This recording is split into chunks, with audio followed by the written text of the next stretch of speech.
Hello friends, வணக்கம். எல்லோரும் இன்றைக்கே வந்து ரெடி ஆகிருப்பீங்க. நாளைக்கு புரட்டாசி முதல் சனிக்கிழமை தலைகை போடுறவங்க எல்லாருமே ரெடி ஆகிருப்பீங்க. நம்ம வீட்லேயுமே முதல் சனிக்கிழமை தலைகை போடுறது வழக்கம். இந்த வருடம் பார்த்திங்க அப்படின்னா 4 சனிக்கிழமை தான் வருது. அதனால் 2வது சனிக்கிழமையும் முடியாது.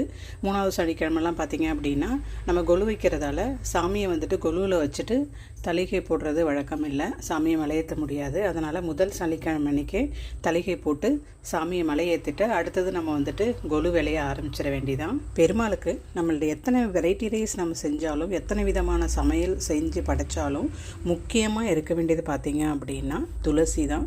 துளசி ஏலக்காய் மாலை சாத்துறது ரொம்ப விசேஷமானது. அதனால் மறக்காமல் நாளைக்கு படையலுக்கு துளசி கண்டிப்பாக வச்சுருங்க.